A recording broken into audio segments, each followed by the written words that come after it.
বিভেদের রাজনীতি এদেশের ঐতিহ্যকে নষ্ট করেছে ঠাকুরগাঁওয়ে মির্জা ফখরুল। অনলাইন জুয়ার অভিশাপ ছড়িয়ে পড়েছে বাজিতপুরের গ্রামে গ্রামে। কক্সবাজারের অলিগলিতে কয়েকশো ছিনতাইকারী, নিরাপত্তাহীনতায় পর্যটক, স্থানীয় মানুষ।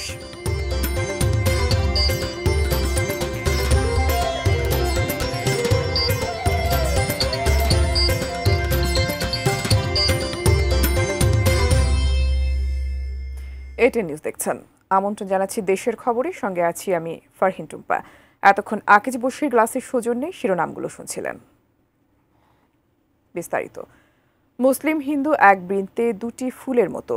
বিভেদের রাজনীতি আমাদের ঐতিহ্যকে নষ্ট করেছে, অথচ এদেশে মানুষের সম্প্রীতির বন্ধন ছিল গভীর, বলেছেন বিএনপি মহাসচিব মির্জা ফখরুল ইসলাম আলমগীর। সকালে ঠাকুরগাঁও পৌর শহরের শ্রী শ্রী কালীবাড়ি মন্দির প্রাঙ্গণে ফলক উন্মোচন অনুষ্ঠানে তিনি এসব কথা বলেন। দুর্ভাগ্যজনকভাবে আমাদের রাজনীতি আমাদেরকে আলাদা করে দেয় মাঝে মাঝে। সেই রাজনীতি আমাদেরকে পরিহার করতে হবে। এই সম্পর্কটা আমরা আসেন না, আমরা সবাই আবার তৈরি করি, আমরা চেষ্টা করি, আমরা সবাই মিলে এরকম একটা চমৎকার একটা সমাজ গড়ে তুলি, যেখানে হিন্দু, মুসলমান, বৌদ্ধ, খ্রিস্টান কোনো ভেদাভেদ থাকবে না। আমরা মানুষ হিসেবে সবাই থাকবো এবং বাংলাদেশের নাগরিক হিসেবে থাকবো, বাংলাদেশি হিসেবে থাকবো। এভাবেই আমরা এগিয়ে যাই। কিশোরগঞ্জের বাজিতপুর উপজেলার গ্রামগুলোতে অনলাইন জুয়ার অভিশাপ ছড়িয়ে পড়েছে। জুয়ার টাকা জোগাতে ঘরের আসবাবপত্র, টিনের চালা, এমনকি বাপ দাদার ভিটে মাটি বেচার ঘটনাও ঘটছে। বাড়িঘর ছেড়ে পালিয়ে বেড়াচ্ছে ঋণগ্রস্তরা। অনলাইন জুয়া নিয়ে আসাদ ভূঁইয়ার 3 পর্বের বিশেষ প্রতিবেদনের আজ দেখুন দ্বিতীয় পর্ব। কিশোরগঞ্জের বাজিতপুর উপজেলার পিরোজপুর গ্রামের 21 বছরের তরুণ দেলোয়ার হোসেন অনলাইন জুয়ায় আসক্ত হয়ে এ পর্যন্ত 8 লাখ টাকা হারিয়েছে। ঋণ শোধ করতে নিজের অটোরিকশাটি বেচে দিয়ে এখন ঘুরছে পথে পথে, কিন্তু জুয়ার নেশা ছাড়তে পারছে না। শুধরাতে পারি না, এত টাকা লস হয়ে গেছে, অন্য কিছু চিন্তা ভাবনা করতেও পারি না। মাঝে মাঝে যদি কোনো কাজ করি, তা এত টাকা হইলে 4-5 হাজার টাকা হইলো, তাহলে আবার 2000 টাকা 1000 টাকা হলো করি। আপনি ছাড়তেই পারেন এই গেম? না। অল্প সময়ে কোটিপতি হওয়ার লোভে দেলোয়ারের মতো অনেকেই অনলাইনে জুয়া খেলে সর্বশান্ত হচ্ছে, আর পকেট ভরছে জুয়ার এজেন্টদের। অনলাইন জুয়ার সাথে যুক্ত হয়ে এই গ্রামের কয়েকজন হয়েছেন কোটিপতি। তবে এর উল্টো চিত্রও আছে, যারা সব হারিয়ে বসেছেন পথে। কোটিপতির সংখ্যা হাতে গোনা কয়েকজন হলেও সব হারানোর লোকের সংখ্যাই অসংখ্য। পিরিজপুর গ্রামেরই সুলাইমান দীর্ঘদিন প্রবাসে ছিলেন। দেশে ফিরে কষ্টে উপার্জিত টাকায় ছেলেকে ব্যবসা করে দিয়েছেন, কিন্তু পুঁজি খুইয়ে দোকান বিক্রি করে পালিয়েছে জুয়ারি ছেলে। বাড়ি হারিয়ে গেছে গা, আমি অত অসহায়, আমার কিছু নাই। আপনার কত টাকা লস হয়েছে? 30 লক্ষ টাকা শেষ করছে। 36 লক্ষ 5 লাখ টাকা মানুষের ঋণ হইব। অনেকজনে কেট লাগছে, কাটা করতাম কেন। স্বামী ছেড়ে যাওয়ার পর অন্যের বাসায় কাজ করে একমাত্র ছেলেকে বড় করেছেন এই মা। সেই ছেলেও অনলাইন জুয়ায় আসক্ত। টাকার দরকার হলেই ঘরের জিনিসপত্র বেচে দিচ্ছে। সম্প্রতি ঘরের টিনের চালা খুলে বিক্রি করতে চাইলে মা বাধ্য হয়ে পুলিশে অভিযোগ করেন। সর্বনাশা এই জুয়া বন্ধে অনেক মায়ের আকুতি ঝরছে তার কণ্ঠে। খেলাটা বন্ধ হইলে আমার সংসারটা বাঁচতে গেলে বুঝলি, আমার জীবনটা বাঁচলে হুক পাল্লি বাঁচতে হইলে সুন্দর হইলে আমার একটা হনা কাজ কাম করে যে হুক পাইছি, রুজি রোজগার হরে হুতে রুজি রোজগার হলে শেষ। অবৈধ জুয়া বন্ধ করতে জরুরি পদক্ষেপ গ্রহণের আশ্বাস দিয়েছে স্থানীয় প্রশাসন। আমরা যদি কোনো স্পেসিফিক তথ্য পাই, তাহলে আমরা অবশ্যই আমাদের আইনগতভাবে যেটা হয় সেই শক্ত পদক্ষেপ নিব, কারণ এগুলো আসলে যুব সমাজকে একেবারে বিপদে ঠেলে দিচ্ছে। তো আসাদ ভূঁইয়া, এটিএন নিউজ, কিশোরগঞ্জ। প্রকাশ্য রাস্তায় নির্মাণ শ্রমিককে মারধর করে ছিনতাইয়ের ছবি ভাইরাল হওয়ার পর নতুন করে প্রশ্নবিদ্ধ পর্যটন শহর কক্সবাজারের নিরাপত্তা। গত নভেম্বর থেকে এ পর্যন্ত 58টি ছিনতাইয়ের ঘটনায় গ্রেপ্তার হয়েছে 233 জন। সেই হিসেবে কক্সবাজারের অলি গলিতে ঘুরছে কয়েকশো ছিনতাইকারী। কামরুল হাসানের ক্যামেরায় কক্সবাজার প্রতিনিধি অর্পণ বড়ুয়ার প্রতিবেদন। গত 23 এপ্রিল বুধবার সকাল 9টায় শহরের বড়বাজার সড়কের একটি নির্মাণাধীন ভবনের কাজে যেতে অপেক্ষা করছিলেন আব্দুল হামিদ। তখন অটোরিকশায় করে 3 জন এসে প্রকাশ্যেই তাকে মারধর করে ছিনিয়ে নেয় মোবাইল ফোন ও নগদ টাকা। রাস্তায় পড়ে থাকেন হামিদ। ছিনতাইয়ের এই ঘটনা সিসিটিভিতে ধরা পড়ার পর শনাক্ত হয় চক্রটি। এরা শালা দুলাভাই নামে একটি ছিনতাইকারী চক্রের সদস্য। রোববার চক্রের প্রধান পাহাড়তলী ইসুলুর ঘোনা এলাকার ইমন সরোয়ার ইমন, তার শ্যালক আজাদুর রহমান প্যাটান ওরফে তানবীর ও টেকনাইপা পাহাড় এলাকার আব্দুল শুক্কুরের বিরুদ্ধে সদর থানায় মামলা করেন ভুক্তভোগী আব্দুল হামিদ। আমি বলছি যে মামলা করব না, মামলা চালাবের মতো আমাদের কাছে টাকা পয়সা নাই, মামলা আমরা করব, তোমার থেকে চালাতে হবে না। আর সঠিক বিচার কেন চাই? আমি কিস্ত চড়াই রাখবো, মোবাইল দিলে মাছ পরে আনারে কিস্ত ইয়ে দিই আর পর মোবাইল চাই। এসব চক্রের সদস্যরা বিভিন্ন সময় পুলিশের হাতে গ্রেপ্তার হলেও জেল থেকে বের হয়ে আবারও জড়িয়ে পড়ে ছিনতাই সহ নানা অপরাধে। ফলে আতঙ্ক নিত্যসঙ্গী স্থানীয়দেরও। সবার জন্য এখানে সড়ক নিরাপদ না, সবাই একটা আতঙ্ক থাকতেছে। সকাল টাইমে আমরা দোকানে আসি, মানে খোলা বাঁধানোর জন্য আমাদের মনে একটা ভয় থাকে। সবার সামনে একটা মানুষকে চিন্তা করছে, সবার সামনে একজন মানুষকে এরকম জেরা করা হচ্ছে সকলে মিলে। তো আমি বলবো সাধারণ জনগণেরও এর বিরুদ্ধে রুখে দাঁড়ানো উচিত। জেলা পুলিশের তথ্য, গত নভেম্বর থেকে এই পর্যন্ত কক্সবাজার শহরে 58টি ছিনতাইয়ের ঘটনায় 233 জনকে গ্রেপ্তার করা হয়েছে। মার্চ ও এপ্রিলে গ্রেপ্তার হয়েছে অন্তত 30 ছিনতাইকারী। প্রশ্ন, অবস্থার উন্নতি তাহলে কতটা?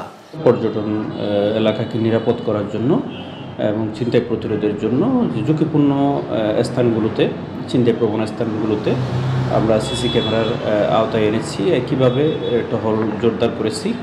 অপরাধপ্রবণ এলাকাগুলোই সিসিটিভি স্থাপন করেও থামানো যাচ্ছে না ছিনতাইকারী চক্রের দৌরাত্ম্য। যৌথ বাহিনীর সাঁড়াশি অভিযান দাবি কক্সবাজারবাসীর।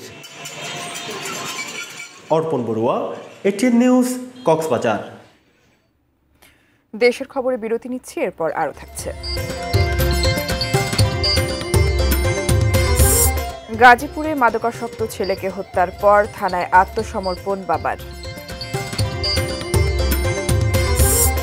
রাজশাহীতে নার্সিং শিক্ষার্থীদের বিক্ষোভ, সড়ক অবরোধ।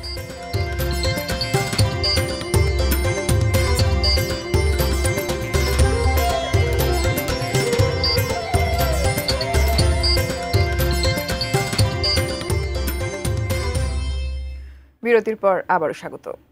গাজীপুরের শ্রীপুরে মাদকাসক্ত ছেলেকে কুপিয়ে হত্যার পর থানায় আত্মসমর্পণ করেছেন বাবা। দুপুরে বিষয়টি নিশ্চিত করেছেন শ্রীপুর থানার ভারপ্রাপ্ত কর্মকর্তা মোহাম্মদ জয়নাল আবেদিন মণ্ডল। স্থানীয়রা জানান, শ্রীপুর উপজেলার জামালপুর গ্রামের আব্দুর রশিদ বাগমারের ছেলে কাউসার দীর্ঘদিন ধরে মাদকাসক্ত ছিলেন। মাদকের টাকার জন্য বাবা মাকে চাপ দিতেন কাউসার, এ নিয়ে প্রায়ই ঝগড়াঝাটিও হতো। এরই মধ্যে টাকার জন্য জমি বিক্রি করতে বাবাকে চাপ দিয়ে আসছিলেন কাউসার।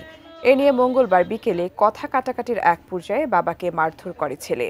এই রাগ ও ক্ষোভে ভোররাতে ঘুমন্ত ছেলেকে এলোপাতাড়ি কুপিয়ে হত্যা করে থানায় গিয়ে পুলিশের কাছে আত্মসমর্পণ করেন বাবা আব্দুর রশিদ বাগমার। ঘটনা তদন্ত করছে পুলিশ।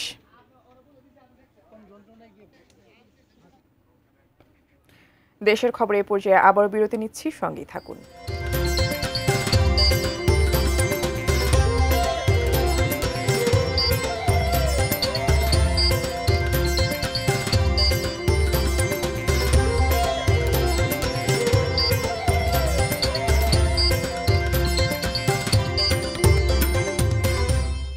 বিরতির পর আবার আমন্ত্রণ। ডিপ্লোমা ইন নার্সিং সায়েন্স কোর্সকে ডিগ্রি সমমানের মর্যাদা দেওয়ার দাবিতে রাজশাহী নগরীর রেলগেট মোড় অবরোধ করে বিক্ষোভ ও অবস্থান কর্মসূচি পালন করছেন নার্সিংয়ের শিক্ষার্থীরা। দুপুর 12টা থেকে শুরু হয় তাদের কর্মসূচি। এ সময় সড়কে সব ধরনের যানবাহন চলাচল বন্ধ হয়ে যায়। আন্দোলনরত নার্সিং শিক্ষার্থীরা জানান, দীর্ঘদিন ধরে এক দফা দাবিতে বিভিন্ন কর্মসূচি পালন করছেন তারা। যৌক্তিক এই বিষয় নিয়ে কর্তৃপক্ষের কোনো সাড়া তারা পাচ্ছেন না, তাই ইন্টার্নশিপ ও ডিউটি বন্ধ করে সড়কে অবস্থান নিয়েছেন তারা। দাবি আদায় না হওয়া পর্যন্ত অবরোধ কর্মসূচি অব্যাহত রাখার ঘোষণা দেন নার্সিং শিক্ষার্থীরা।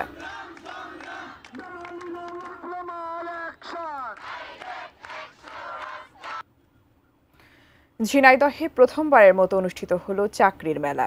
ঝিনাইদহ টেকনিক্যাল স্কুল অ্যান্ড কলেজের আয়োজনে শহরের হামদহ ক্যাম্পাসে বুধবার সকাল 10টা থেকে শুরু হয়ে মেলা চলবে বিকেল 5টা পর্যন্ত। মেলায় জেলার 10টি বেসরকারি প্রতিষ্ঠান অংশগ্রহণ করছে। তার মধ্যে সিও, modern pharma, Walton Bangladesh, FNA pharma and enterprise সহ বিভিন্ন ধরনের প্রতিষ্ঠান সরাসরি জেলার ৬টি উপজেলা থেকে আগত চাকুরি প্রত্যাশীদের তাদের যোগ্যতা অনুযায়ী দরখাস্ত গ্রহণ করছে। পরবর্তীতে যাচাই বাছাই প্রক্রিয়া সম্পন্ন করে তাদের মৌখিক বা লিখিত পরীক্ষার জন্য ডাকা হবে। ঝিনাইদহ মডার্ন ফার্মাসিউটিক্যালস লিমিটেডের পরিচালক ABM জাহাঙ্গীর হোসেন জানান, এ ধরনের আয়োজন ঝিনাইদহে প্রথম। এখন ছোট করে শুরু হলেও পরবর্তীতে আরও বড় করে আয়োজন হবে বলে আশা করেন তিনি। মেলায় চাকরি প্রত্যাশীদের উপচে পড়া ভিড় বলে জানিয়েছেন ঝিনাইদহ টেকনিক্যাল স্কুল অ্যান্ড কলেজের জুনিয়র ইন্সট্রাক্টর মনিরুল ইসলাম। শেষ করব দেশের খবর, তার আগে আকিজ বসের গ্লাস শিরোনামগুলো জানাবো আরও একবার।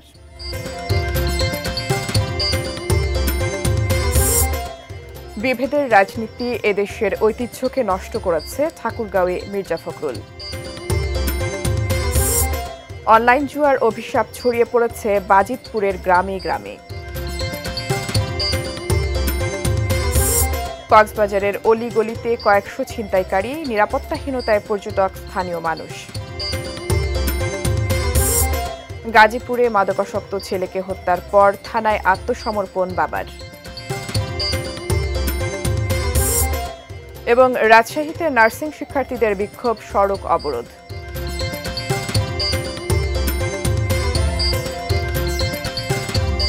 এই ছিল দেশের খবরে। সঙ্গে থাকার জন্য ধন্যবাদ সবাইকে।